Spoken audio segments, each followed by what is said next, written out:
Instituição PNTL consegue hatama receita ba cofre estado bafulang outubro no novembro niang hamutuk dólares rihunsia atau sualo limanulo resensia.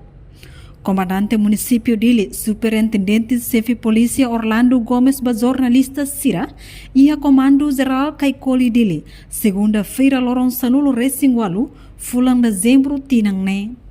Durante ne Comando Município Dili, for ordem ba trânsito rodoviário, halo sweeping no checkpoint, tanto lorong no kalang, durante fulang ruane consegue recolher receita hamutuk dólar rihunsia atau sualo limanulo resensia. Durante ne kami menuju ini por masih harus trânsito rodoviário, masih continua halo sweeping no halo checkpoint, ya tempo kalang no tempo lor. Ia fulan outubro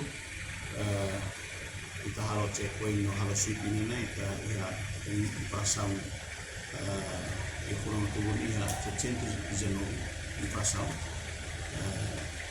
total koi mana bema kita atama cobre estado ini hamutu in 5.475 dólares americanos. Ia fulan infração bema comete ia fulan novembro nene hamutu ia 242 infração e depois foi mané hamutu ia 985 dólares americanos. Ini mah kita tambah kopre estado. Durante koi mad 900 Original ita pelo pula sabia. Nene sira infração nene sira balu contra sinais de trânsito, balu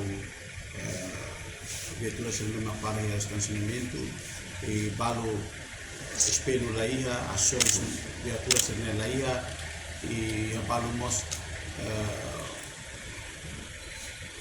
sira minha carta condição sira vai ir sira conosco para sira os documentos e nem maka sira comete quase a 700 infração de bem sira comete ia fulan outubro não se Reportagem Melania Conceição, Televisão Timor Post. Janela informação ba Emma Hoto. Atu atena informação atual diagliu kita halua. Hane hambutão subscribe, like, halo comentário no faz butão ba media social Hoto.